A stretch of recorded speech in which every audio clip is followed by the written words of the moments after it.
So yes, Mia's right. I was asked to go to New South Wales DPI in May to present a couple of presentations. One on adoption, what we've learned from 50 years or more research into adoption of innovations in agriculture, and one on the Adopt tool. So you're going to get the same or similar presentations as the New South Wales DPI got, the difference being that you don't have to pay for the airfares, the fares or the accommodation. So it was quite interesting going to New South Wales to see a sort of a bit of a shift in their thinking. They've made a decision, a sort of a policy decision internally, to reposition thinking about adoption much more centrally to what they do. They've recognised that a large proportion of the activities of the agency relate to influencing farmers' behaviour one way or another, whether that's through research or extension or policy. All three of them really fundamentally come down to getting farmers to do something that they wouldn't otherwise have done or wouldn't have done before. So that's about adoption of new practices. So they've created a new adoption framework, which is quite an impressive piece. They asked me to have a look at it, and they've used quite a lot of my material in the adoption framework, including the Adopt tool. And so that's why I was there for the launch of that framework. And it's quite a sophisticated approach. So I guess I thought it was worth mentioning to DPIRD that this is a sort of an initiative that another cognate agency has taken, and you might be interested to sort of follow up and see if there's lessons from what they're doing that might be nice to pick up here. Are we supposed to be able to see a PowerPoint? Yes, you are. See anything online? Okay, let's try and fix that. Thank you. Teams. Thank you for saying that. There we go, under share. How's that? Got it. Thank you. Great. All right. Okay. So in addition to that experience, another sort of observation about interest in behaviour over the last 20 years or so, there's been a real resurgence and growth in interest in research on human behaviour. It's suddenly become one of the most sort of fashionable things to work on, both in psychology and in economics. So there's sort of the growth of a sort of a whole area of research that's sometimes called behavioural science, or if you're coming from an economics perspective, it's called behavioural economics. And there's been now 2 Nobel Prizes for economics awarded for people working in this space, and lots of fascinating books about it. But in agriculture and in agricultural economics and agricultural extension, this is not a new interest at all. In fact, the earliest research in this space relating to agriculture and farmers' behaviour dates back to the 1950s.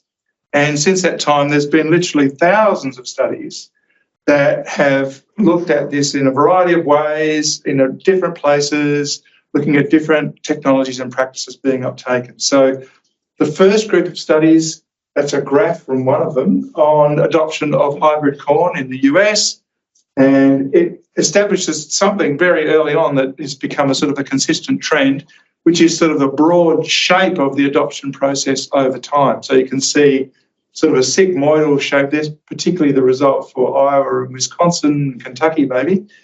A sort of a bit of a takeoff period, then a rapid increase, and then a sort of a levelling off in terms of the level of adoption of a new practice. And although that was one of the first studies, that pattern has been repeated again and again, and you'll see some graphs today that look a bit like that.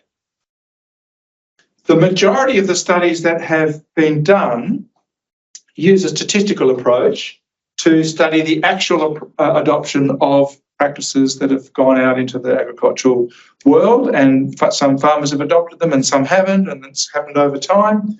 Most of those studies are cross-sectional, which means they're like a snapshot of a point in time, and they're trying to explain, well, who's adopted this, why did they adopt it and not others, and why did those other people not adopt it? So it's sort of statistical correlation type studies to understand who's adopted and why and when. And most of them are survey-based. So there's a wealth of evidence a lot of it coming from that source, although not all. There's some other types of studies as well. So what I really want to do in this first part of the presentation is to talk about, not go into the details of those studies particularly, but to try and tease out what we've learned from these thousands of studies around the world, simplifying it as much as I can to be sort of a clear take-home message of, you know, what's a consistent finding that we often or always find in these studies. The first thing that we've learned is that farmers do adopt attractive innovations. And the graph I've got there is to try and illustrate that is for Australia. It's got years across the bottom, and the vertical axis is the gross value of production of agriculture in Australia. And the two darker coloured areas of the bars that are within the graph itself represent an estimate of what the gross value of production of agriculture would have been if there'd been no R&D, i.e. no development and adoption of new innovations and practices. And the two lighter areas above that are the difference that the adoption of innovations has made over time. So clearly farmers have changed their practices regularly and by quite a lot. And this has been really important to keep farmers profitable. You can see once you get to the right-hand side, if farmers hadn't changed their behaviour and changed their technologies, their gross value of production would have been less than half of what it actually turned out to be. So it makes a big difference. The next general observation, which is not true in every single case, but a common observation, is that adoption is often slow. Slower than people seem to expect and slower than we would often like, but nevertheless, sort of unavoidably slow. And that's even true for many practices that do end up getting adopted quite widely. Just because it's going to be, everyone's eventually going to adopt it, doesn't mean it's going to be adopted quickly. And the example I've got on the screen there, we just get rid of that thing. The example I've got is adoption of no-till, starting in the mid-70s and going through till 2008. And so you can see it took, 30 years or so from the time when people first started to use no-till to the point where almost everyone had adopted it. So it's pretty interesting. Like 30 years is a long time. Now, this was a complicated technology that had big implications for the farming system. And in fact, the nature of the technology itself evolved a bit through time, particularly in that first 10 or 15 years. But nevertheless, it's a strong message that adoption doesn't necessarily happen quickly. The next observation that relates very strongly to adoption is that farmers are heterogeneous and that this affects who adopts and who doesn't adopt. You rarely get 100% adoption. There's almost always cases where it just doesn't suit some farmers for one reason or another. So farmers are heterogeneous on many different dimensions, on their personal goals, on their levels of skill for different things, their personal preferences, their soil types, the climate that they face, the farm size, the farming system they use, their attitudes to risk, and dozens of other things. So any or all of those play into adoption decisions, and they mean that even successful practices are partially adopted in almost all cases. This graph is another window onto the heterogeneity of farmers. This is a way of depicting the adoption process over time developed by one of my PhD students, Oscar Montes. And what this is showing is breaking down the population of farmers for a particular technology. This was for body condition scoring amongst pastoral farmers in New Zealand, but it doesn't really matter what it is. It's the style of depiction that I wanted to give you, which shows that, starting from the left, we've got a sort of 96% of farmers that have been surveyed eventually are aware that this practice exists, but there's still 4% who are not aware. It's quite interesting. You often find that even where there's been quite intensive extension campaigns, there's still people who say, no, I've never heard of that. And then, okay, so of the ones who are aware of the practice, we've got 45% started to use it in the blue box without a trial, 35% started to use it with a trial, and 16% have never adopted it.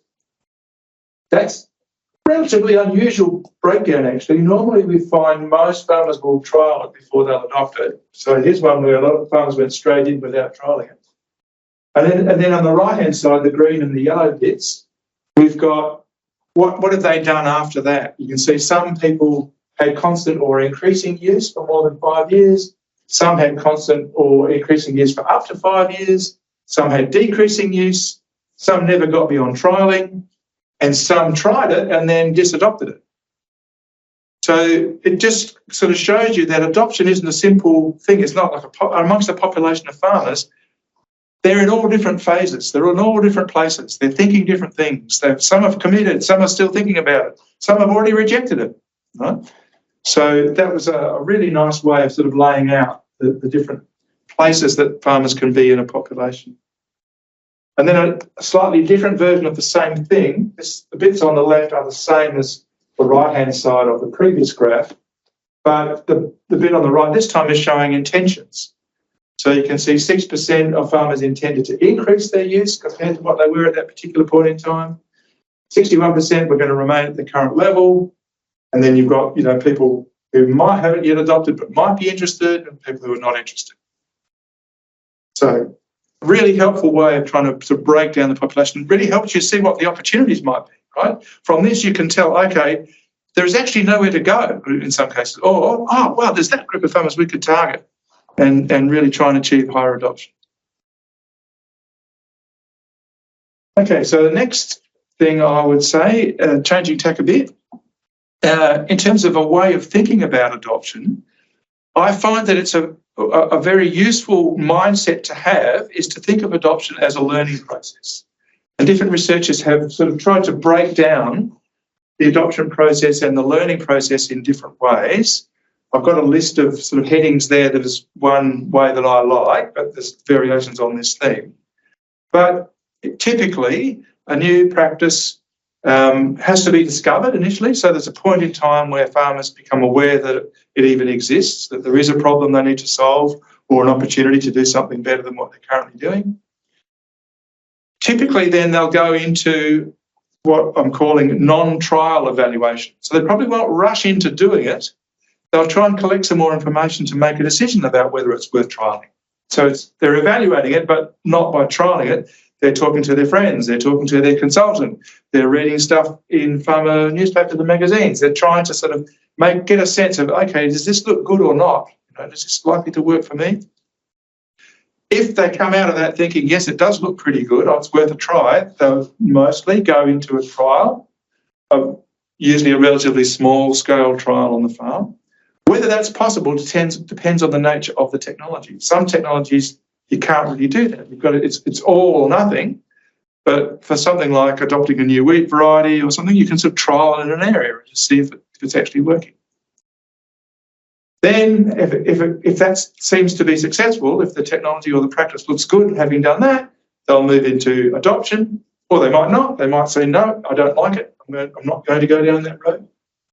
If they do adopt it, that's usually not the end of the story. There's an ongoing process of monitoring its performance, reviewing it. They might modify the way they do it over time. And then finally, for many practices, there is a point of disadoption. It might be that the practice is superseded by something even better. It might be that the market price has changed, so it's no longer attractive for some reason. It might be a practice related to lupins and you decide not to grow lupins anymore, so it gets disadopted as part of the package. Okay, so that's the sort of the law. You can see they're all related to learning, right? There's learning involved in each of those steps.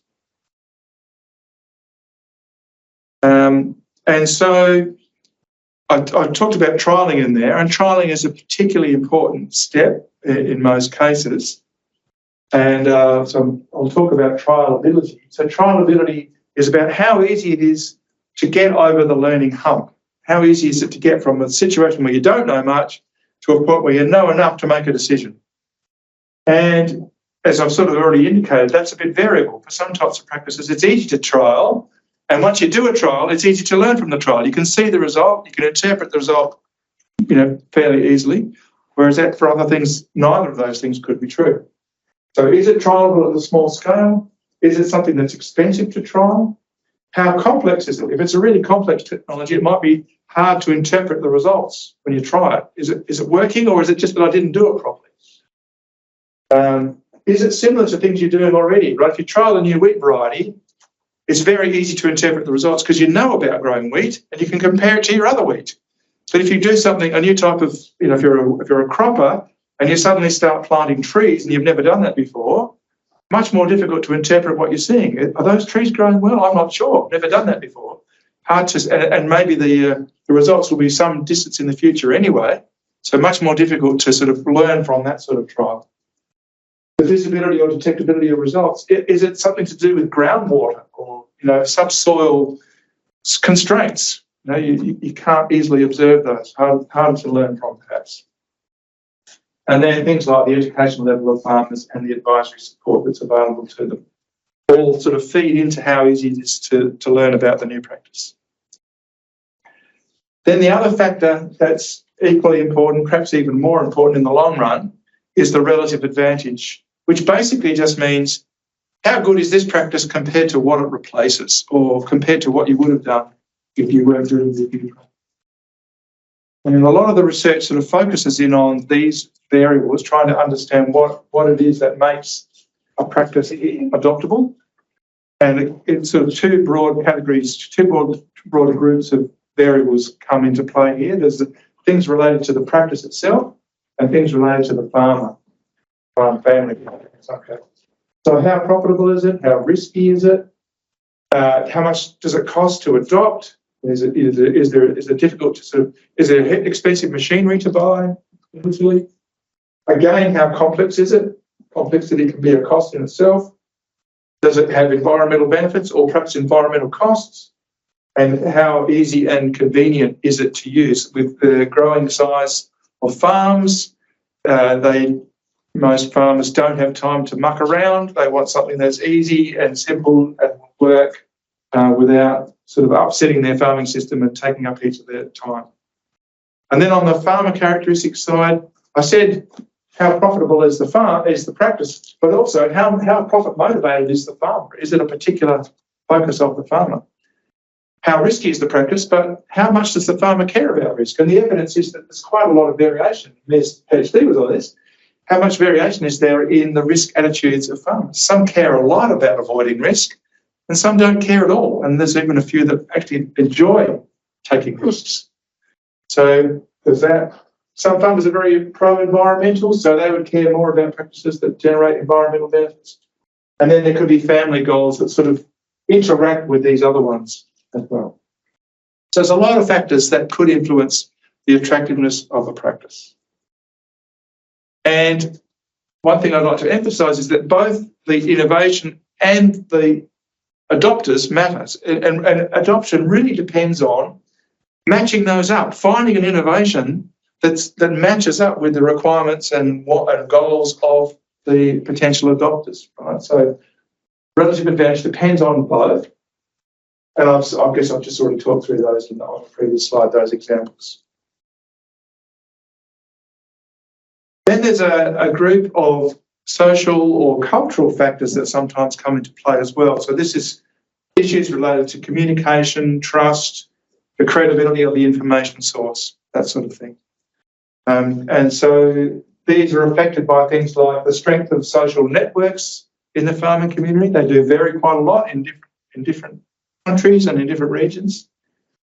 Interestingly, physical proximity. There's a lot of research that shows that the farmers are more likely to adopt a practice if they're physically close to the local district office that's promoting that practice. And you can imagine why that would be the case. They're getting the message more often. They're seeing the extension agents more often, perhaps. But also, they can interpret that the fact that it's close might make them think, well, it's probably more relevant to me. If I'm living 300 kilometres away, a message coming from that district office might be a risk that it's not so relevant to my region. And then the intensity and the quality of the extension activities that are undertaken. So I've talked about three broad categories of variables that have been found to influence adoption of new practices. So I've just listed those in the columns here: social, relative advantage, and trialability. And then down the rows, I've got the different stages in that learning process that I outlined. So the point of this little table is to indicate that the different variables have different levels of importance at different stages of the adoption process. So if you think about the social variables, they tend to be the most important at the awareness raising stage and the non-trial evaluation stage. They're relevant right throughout, but that's when they have their biggest influence. The relative advantage is more significant towards the end of the process. Ultimately, it's more important. It's, you know, the final decisions that farmers make about adopting or not adopting a practice primarily depends on whether it works for them. Is it actually a good practice on their farm? It doesn't matter what someone says to them if it's a very successful practice for them on their farm, or if someone says it's great but they find that it doesn't work for them. It'll be personal experience that actually is the final arbiter of whether they adopt. And then trialability, of course, is most important in the evaluation and the trial evaluation sort of phases. So that's quite helpful to understand sometimes, the different factors that are relevant at different stages. Right, next thing I want us to just point out is that so I've been talking about adoption as if it's quite a generic process, as if there's a set of variables and these variables always influence adoption. And that's potentially a little bit misleading, because when you go and do research on individual technologies or practices, you find that there's usually a somewhat unique adoption story attached to each practice that could be adopted. So just to give you a couple of examples of that, I'll look at zero-till and integrated weed management, both studies in Western Australia. So looking at integrated weed management first. So this is a list of variables that were found to be influential on adoption. So higher levels of these variables made it more likely that you would adopt, or that a farmer would adopt, for integrated weed management, basically meaning sort of combined adoption of chemical and non-chemical practices to control weeds. And so you can see that there are some sort of generic variables there: higher use of extension, higher education, length of farmers' planning horizon. But then there's a bunch of things that are much more specific to this technology: a perception of the effectiveness of weed control by the integrated weed management practices, or the high economic value of those practices, or a perception of a longer time until a new herbicide. If you think that there's no new herbicides coming, then you might take more steps to preserve the existing herbicides you've got, rather than risk them becoming resistant to those herbicides. So you might be more likely to adopt integrated weed management sooner. And of course, the herbicide resistance status of the farm. Bit of a similar story when we look at no-till. Some generic things: education, extension, consultants, awareness of a nearby adopter, but then a bunch of things that are specific to no-till. Occurrence of a very dry year, because no-till helps to conserve soil moisture. If you've had that experience, you might be more likely to adopt it in the following couple of years. A fall in the price of glyphosate. Glyphosate was originally really expensive, then it suddenly fell when it went off patent, and there was a boom in adoption of glyphosate, which is a key part of many farmers' no-till systems. Location, depending on rainfall, effectiveness of pre-emergent herbicide, which is part of the no-till system at that stage where this study was done, and soil moisture conservation and seeding time. So a set of factors related to the farming system that no-till was related to. Interestingly, particularly for this study, was a number of variables that were not found to be important in explaining adoption, and that included erosion risk on the farms, the soil conservation benefits as perceived by farmers, and farmers' membership of land conservation groups. But that's pretty interesting, because I would say no-till is the most important soil conservation practice that's ever been adopted, right? It's far and away the biggest thing that's ever happened to soil conservation. And yet, its adoption, certainly it had those benefits, but the motivating factors weren't necessarily that. It may have been for some farmers. But when you apply the statistics, the predominant factors were these ones above. It was about whether this practice works on my farm and generates me a higher income predominantly. So the message is that adoption might not be for the reason that you think you want to promote the practice. So you need to understand well, from the farmer's perspective, how this practice is going to fit into their system to be able to make a judgment about what the source of benefits will be in order to message well to promote adoption. Okay, so I've already sort of indicated that I think relative advantage is the big factor, and there's obviously lots of components of relative advantage, but brought together, it's the big thing that determines adoption in the long term. This is a graph showing adoption of lupins in Western Australia from the late 70s through to the early 90s in different shires. Starting, and what if you know the shires, the lower lines there are further south and the upper lines are further north. But the main thing is that the upper lines are areas with much higher levels of sandplain soils where lupins grew the best. So what you're really seeing in that graph, the reason that those lines are at different heights, is just differences in the areas of suitable soils. So that's saying relative advantage is what mattered. If you've got lots of soils that really suit that crop, you'll grow lots of that crop. Right? Okay, then I might jump to this next one. Yes, okay. So what I find in talking to people about adoption and interacting with agencies about adoption of new practices, there's often a tendency for people to equate adoption with extension. Extension is the thing you use to get adoption. And extension can certainly help you to get adoption, but I think we need to be careful not to overblow that, right? So that it's not just that.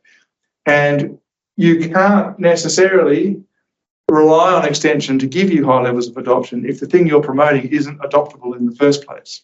Not everyone may know what extension is in this context. Okay.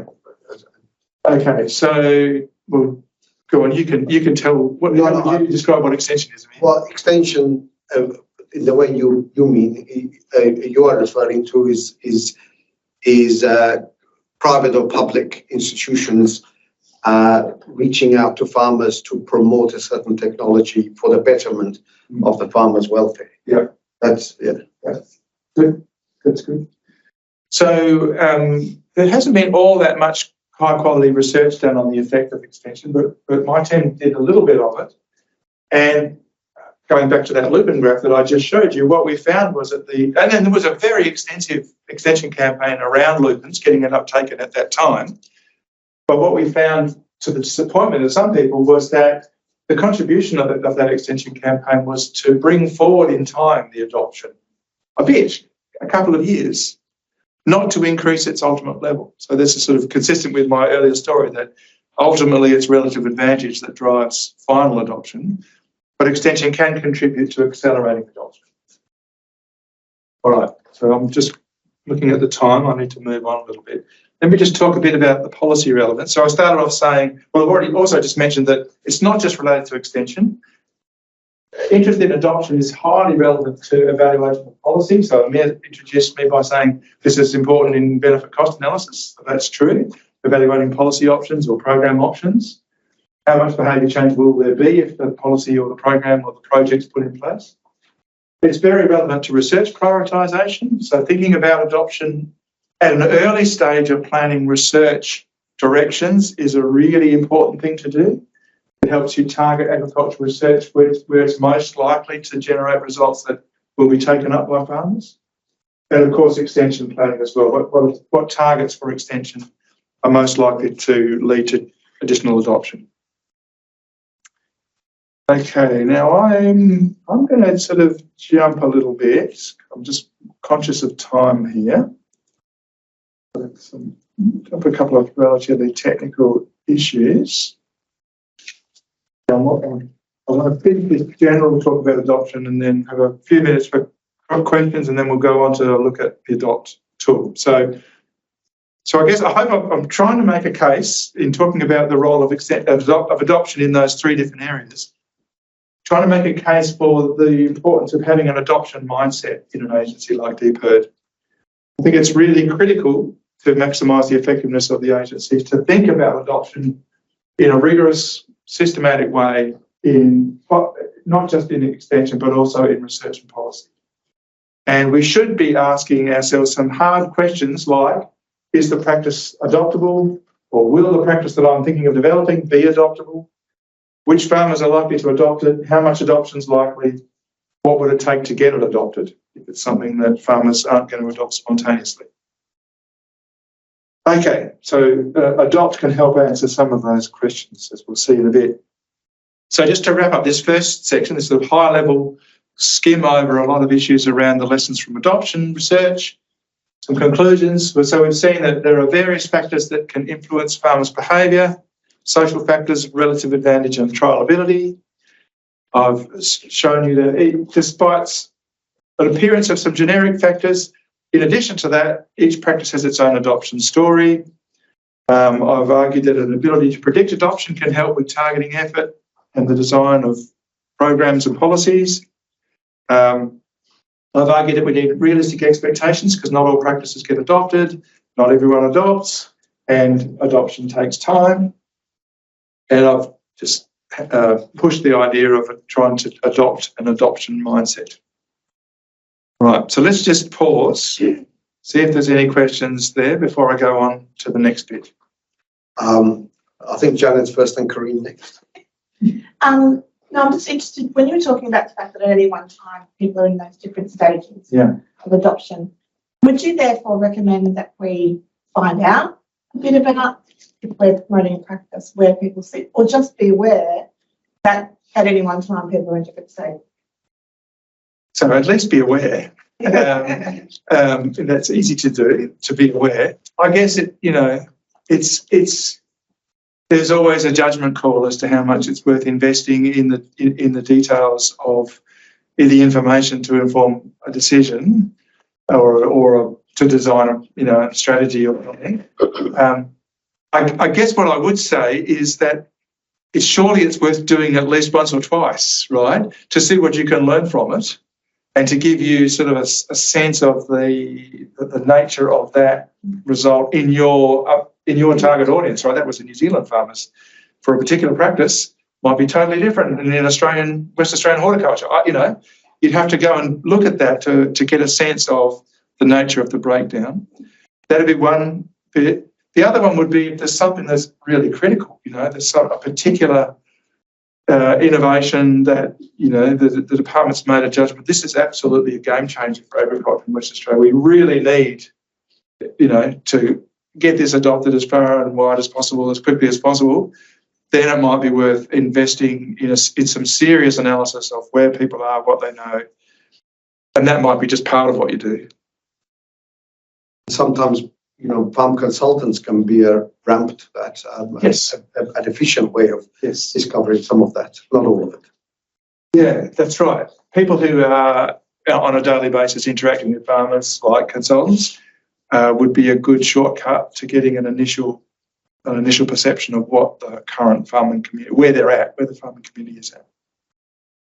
So right now I'm leading team we're working on the emissions reduction strategy for agriculture, but also thinking about emissions reduction strategies for other businesses in the SME. So that's regional and rural businesses, food processing and related. Yeah. Noticing you're from the Department of Agriculture and Resource Economics, seems to me there'd be some applicability to other industries, but noting perhaps you made the point that agriculture has been looking at this for a long time. Could you give some guidance as to what elements should and shouldn't take notice of? So in rural areas, a lot of the businesses that you would be, concerned with are pretty small businesses, aren't they? Yes. So it's large. And so, in that sense, that there's more likely to be consistency with the sort of insights that are coming out of this research than for, a larger business based in metro areas. Yeah, a substantial number of small businesses for sure. Yeah. So, I don't want to claim too much, right? Because I haven't done that research. But my starting point would be, well, there's a lot here that would just carry over, at least at a general level. Yep. The sorts of insights that have come out of this research would apply pretty much to small and medium businesses as well, I think. It seems intuitive, but Yeah. I think it'd just be interesting. Yeah. Do you have colleagues, or is there stuff that's been looked at the non-farm? Yeah, interestingly, much less. Yes. But there is some. I mean, you sort of have to talk to people in business schools. Yep. To find the researchers who've done that. But it does exist.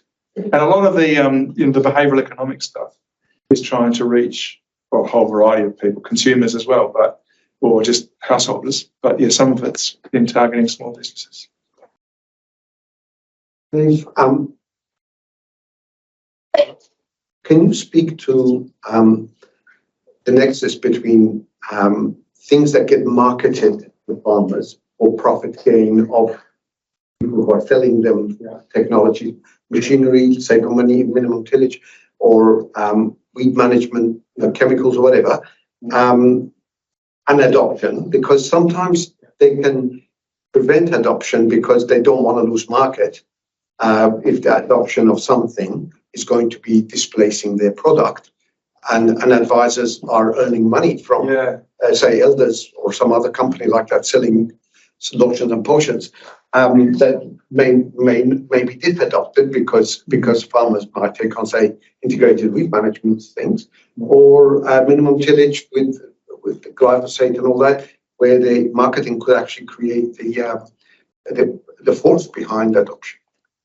Yeah, as you say, I mean, it could go in either direction depending on the strategies that those resellers use, how convincing they are, how much trust farmers put in them. I know, some farmers do have close relationships with those sorts of people and rely on them for advice.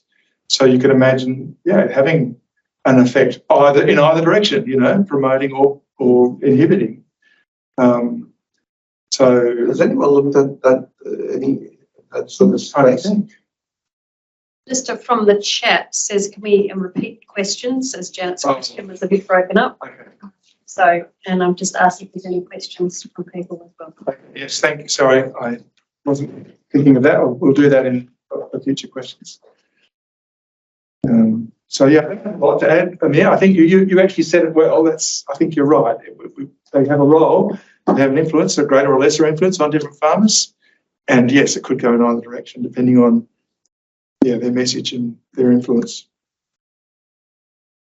Any more questions? Shall I keep going? We can always there'll be another round of questions at the end if we want, and so you can come back to this talk if you've got further thoughts that you want to come back to.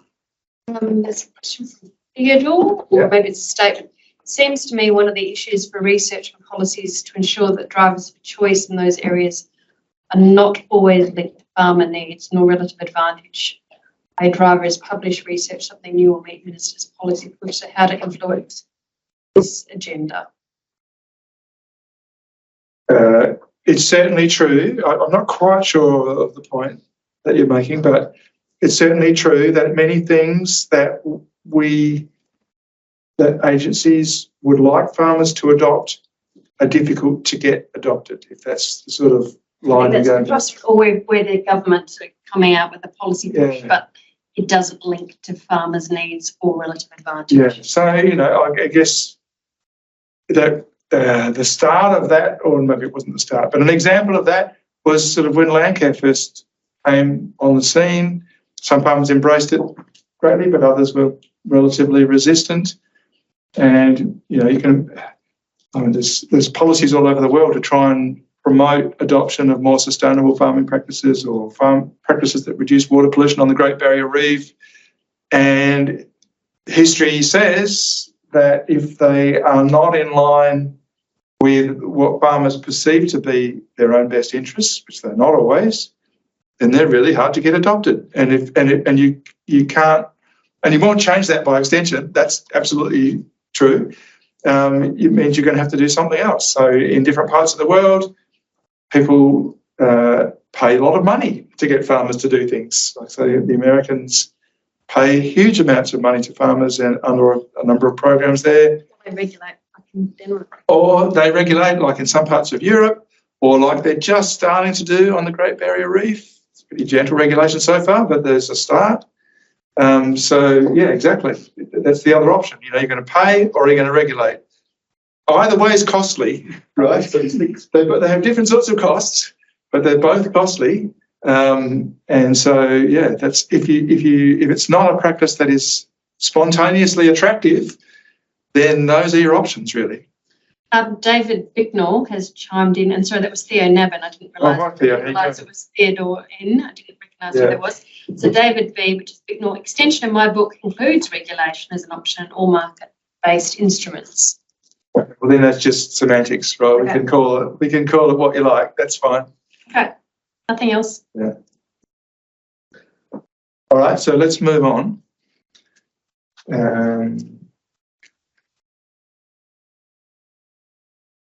I know some people in DPIRD have some experience. I think it's state sharing. So that in the online audience, just let me know if it's no longer sharing. I think it is still sharing. Okay. Okay. So as I was saying, a number of people in DPIRD have had some experience in using Adopt. So whereas others have never heard of it. So let's I'll sort of try and straddle that a bit. I want to talk about the origins of it. What it does, how it works, what you might be able to use it for. All right, so before Adopt existed, if we were asking how would we decide, how would we make a judgment about how many farmers are likely to adopt a particular practice, you've got a few options. You could try and do a lab experiments with sort of subjects who may or may not be farmers. You could do a field experiment. You could do a farmer survey. You could read the literature and try and make a judgment that way.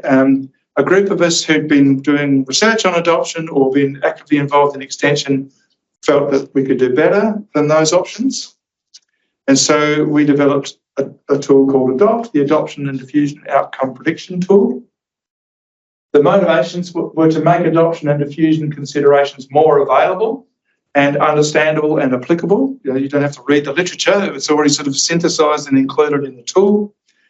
To produce a tool and a process, that's important, it's not just a tool, to predict likely rate and level of adoption for specific practices in particular places with particular farmers, and to do all that to help inform research, extension and policy. So that's what we were trying to do.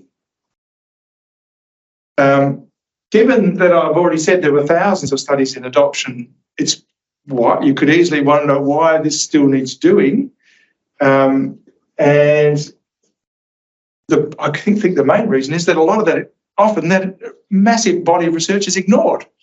Right? We have a massive amount of knowledge and experience, but it may not get used when push comes to shove. So we observe many poor and costly adoption assumptions being made. People assuming that if we do this, people will take it up, and it was pretty obvious to us that it wouldn't be.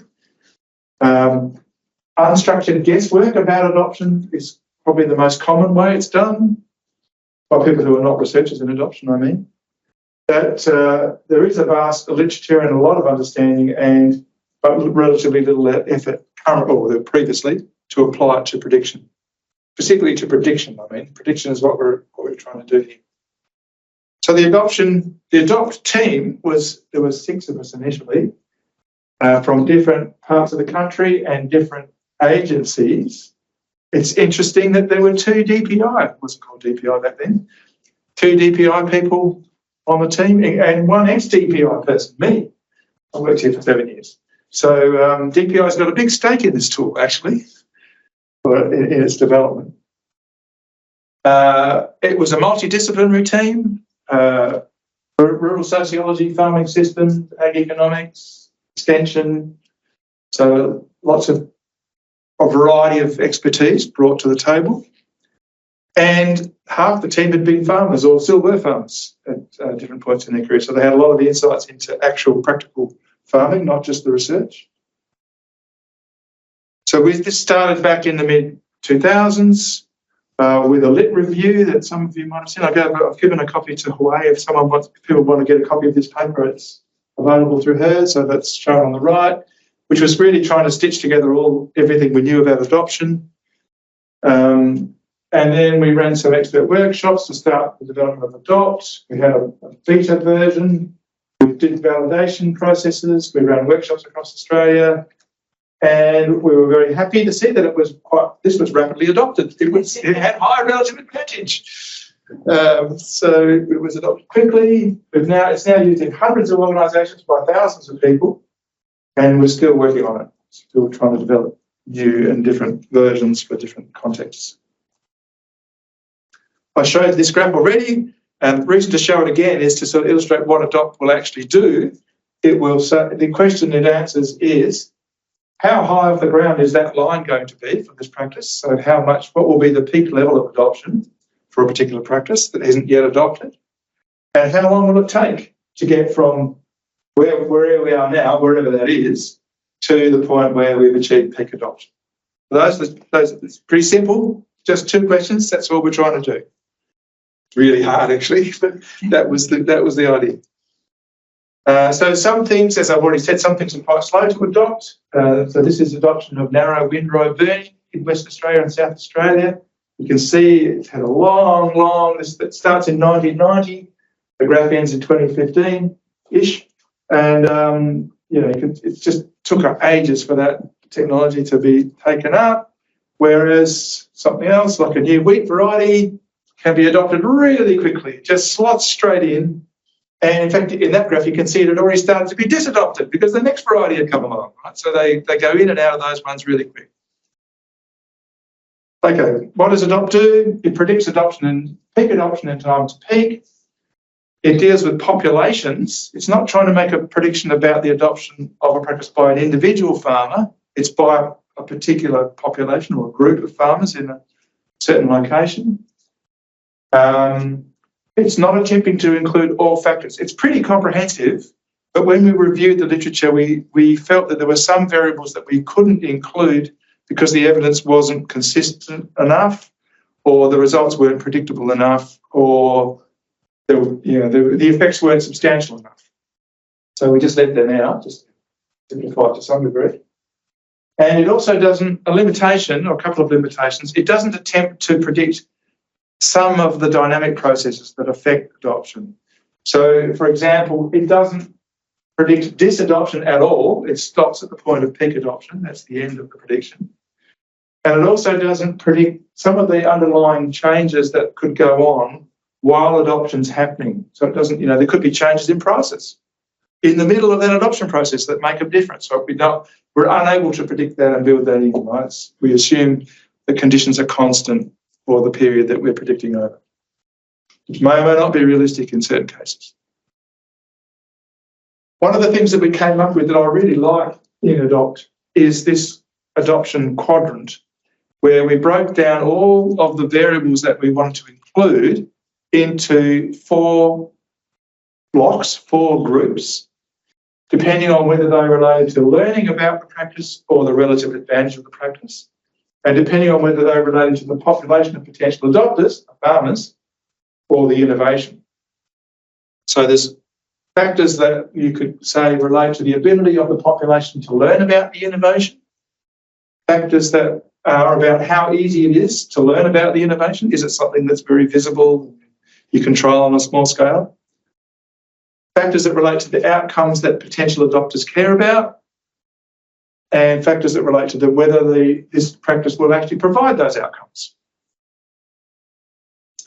All right, so that's the breakdown, right? So there's all of the variables within those 4 quadrants. If the quadrants are the same, right? We've got on the left, so we're predicting time to adoption and peak adoption level. The top, we've got variables that relate to the population.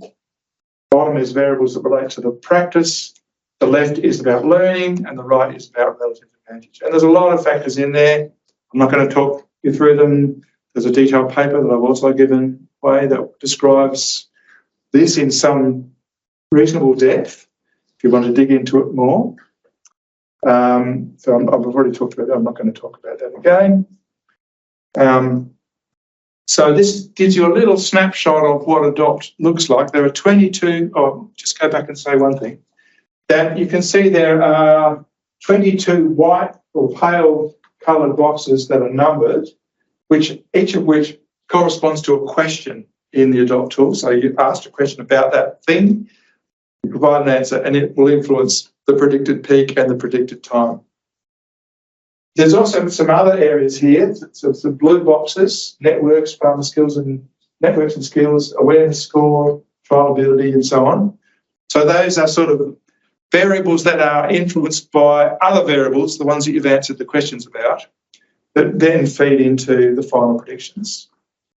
And within the body, this black box is the learning of relative advantage, and the relative advantage are factors that are the key ones that influence peak to adoption, peak time to peak adoption, and the level of peak adoption. All right. So this is what it looks like. It's an online tool. It's free to use at a simple level. There's a subscription version which provides you with more output, but the basic level is free.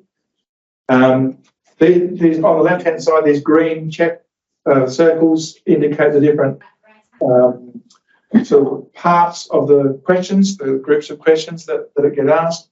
And I'll be illustrating just one there. Question 6 is about short-term constraints.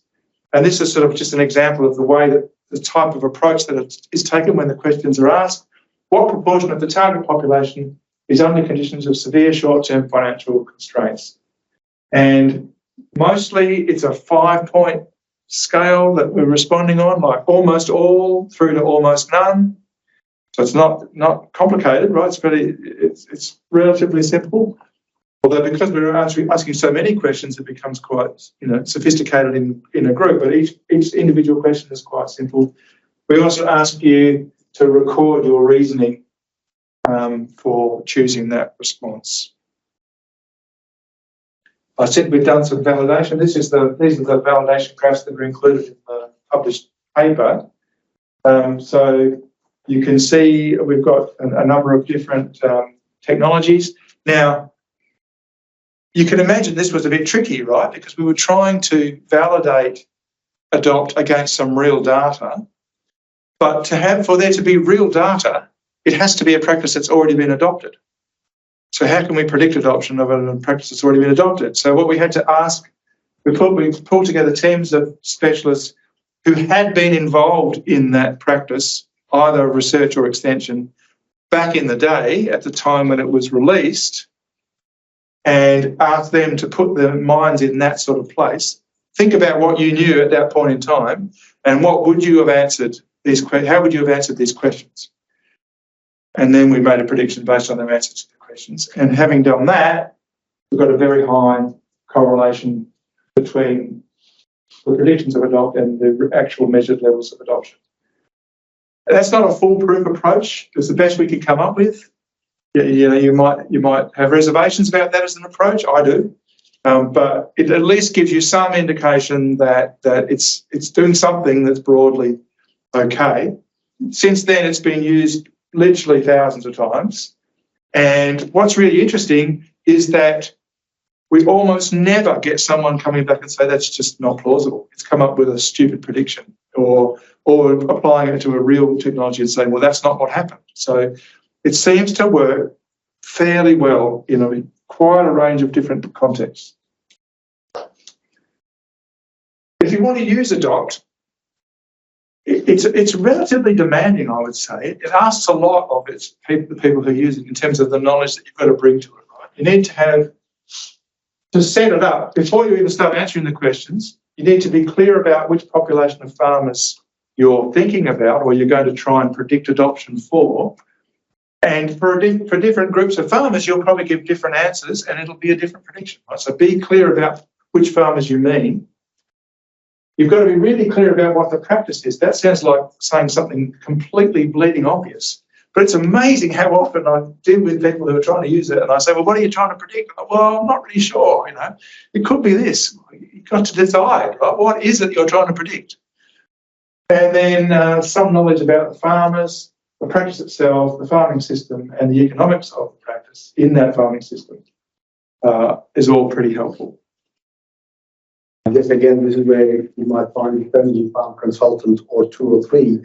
I'm going to talk about modes of use in a minute, the way that you could do that. Here we go, on the next slide. So what, there's different people use Adopt in different ways at different times for different purposes. Sometimes the same people use it in different ways for different purposes. So one mode is just solo, desktop, an initial exploration of an issue, just to sort of get a sense. Is this a practice that's got any chance of being adopted, or is it just not even on the dartboard? The approach that I think probably gives the best predictions is to pull together a small team of experts, which is sort of getting to what you were saying, Amir. So you probably, ideally, within that little team, you'd have people that are relatively expert in what farmers think and do, in the technology itself, in the farming system, and in the economics. And so that's, as I say, aiming for fairly good predictions. Another mode of use is in a larger workshop with a broader range of people, not all of them are as expert, quite a diverse group. And then in that mode, it's more about learning. People in the room are learning about the adoption process and trying to get some sort of, they're interacting with the tool, they're being challenged to answer questions. They're confronting the fact that, oh God, I'm trying to predict adoption. I don't know the answer to that question. It's a very good educational tool in that sort of mode. And then research-driven, sort of using it as a guide to set up surveys or to set up research about adoption, because it sort of prompts you to think about a range of factors you might not have considered. All right. This is just a look at a paper that Oscar published, saying, is it the model or is it the process of using it? Just to sort of highlight the fact that many people who've used it have responded to us that love the tool. It was great getting those predictions. But what I really enjoyed was the interactive process that we went through that was highly educational. This was with a workshop with a bunch of New Zealand Extension officers who basically said that. If anything, they like that more. A little bit similar to the question we had earlier about whether or not it was worth investing in a detailed analysis before you try and think about your extension campaign or your research activity. There's a trade-off between accuracy and cost when you think about what you're going to, the way that you use Adopt, right? You could, so there's a decision to be made about how much work to put into the Adopt tool using it. So depending on budget, time availability, the importance of the decision, the purpose of using it. So simple usage, depending on the context, could be quite valuable, even though it's probably less reliable. There's the paper that describes Adopt that I've provided to Hui. And that's the website address if you want to have an explore and a bit of a play with the tool. I encourage you to do that. Just have a go. It's good fun, actually, and it's free to have a go. I think that's it.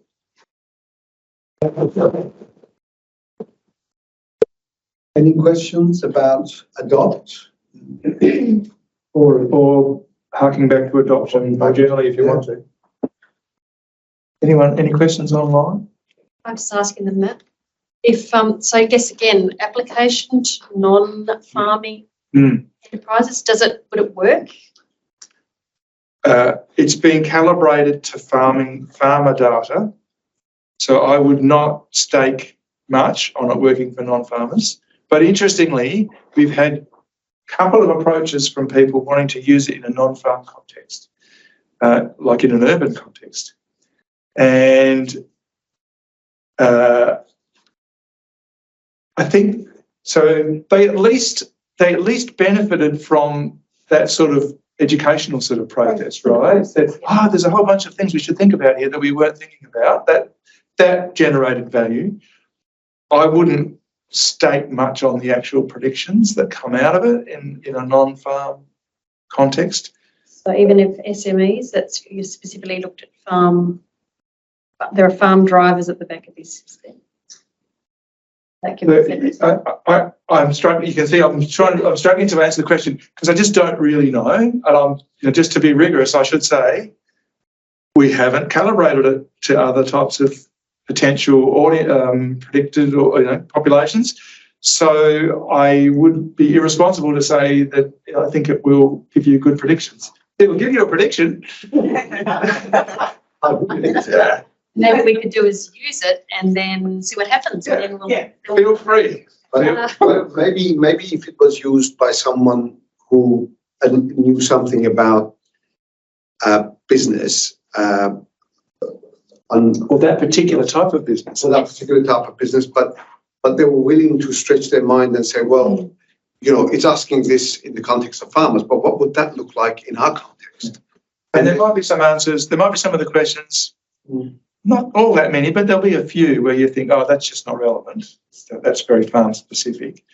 And in that case, you just put the middle answer in and carry on. And then carry on. Yeah. Interesting. So question from John M online. And I'm seeing his face, but I can't remember what the M is. When is regulation required and how to balance industry benefit with individual benefit if they don't align for all? Oh, gosh. Okay. That's a question that relates to my first presentation. John Moore. Sorry. Thank you, Theo. I actually skipped over that bit in trying to save time. So you give me an opportunity to go back. Okay. So, okay. So the point, I'll run through the couple of slides I was going to present, and then we'll just consider that question in this context. So the starting point for this is that thinking about adoption is highly relevant to decisions about what sorts of policy mechanisms should be used for different types of policy. So it goes exactly to what you're saying, right? You're saying if you're in a situation where farmers are not adopting the practice, when should we think about other mechanisms than just providing them with information? So this is a graph. This graph shows the output of a particular analysis that I did 15 years ago to try and answer that question. Now the horizontal axis there is labelled private net benefit. That's the private net benefit of adopting the practice, where 0 is current practice if you don't adopt the new practice. So if it's to the right of 0, I can do this. Can I do this? That's not giving me I thought I might get. If you had used PowerPoint Live. Yeah, okay, doesn't matter. So I'll just talk it through. So on the right-hand side of 0, on the horizontal axis, it's got positive private net benefits. So the prediction would be on that side of the graph, farmers would adopt the practice to some degree. And the further to the right you are on this graph, the more they would adopt and the more rapidly they would adopt. On the left-hand side of the graph, we've got practices that do not generate a positive net private benefit. In other words, they would not be attractive to adopt. So no action is action on whose part? Let me finish describing the axis first. So the vertical axis is the public net benefit. So this is sort of done in the context of maybe environmental type actions. So near the top of the graph, we've got highly positive public net benefits, meaning that the practice we're thinking about here is going to generate large offside environmental benefits. Whereas at the bottom of the graph, the practice we're talking about is going to generate large negative offsite effects, adverse effects. They're going to make the environment worse. And then the shapes on the graph indicate a suggested policy mechanism that would be most appropriate for projects that just happen to fall in that spot on the graph. So if it turned out that you had a project that had very high private net benefits and low positive public net benefits, then you would be in the no action space. I'll explain what that means in a minute, and so on. So that, depending on where your project sits within the area of that graph, it'll be sitting in one of those spots, and it'll indicate which policy mechanism is likely to be the most appropriate. I'm not going to explain how I came up with those. There's a whole paper on that as well, and it would take a whole seminar to do that. If you're interested, you can follow up with me and I'll give you a copy of the paper that underpins this. The reason for including the graph in the presentation was just to highlight that the private net benefits or the adoptability of the practice is a key factor influencing decisions about which policy mechanism you should use, right? So making the case that adoption is highly relevant to policy. But to go specifically to the question, when would you be thinking about regulation as a mechanism? Well, it could be either in the area labelled as negative incentives, or in some situations in the area labelled as positive incentives. But I think that positive incentives one's a little bit confusing perhaps. So let's just focus on the negative incentives one. So on the graph you can see it's in those cases where if it was adopted, it would be beneficial to farmers, but not very beneficial, right? Just a little bit beneficial. So it's not likely to generate very rapid high levels of adoption. And at the same time, if it was adopted, it would be bad for the environment, if it's the environment we're talking about. It would generate adverse off-farm impacts. So that was the spot, that was the sweet spot where it seemed like regulations of some sort would be appropriate to try and control or influence farmer behaviour. So after a sort of quite a long build-up, that would be my answer to the question.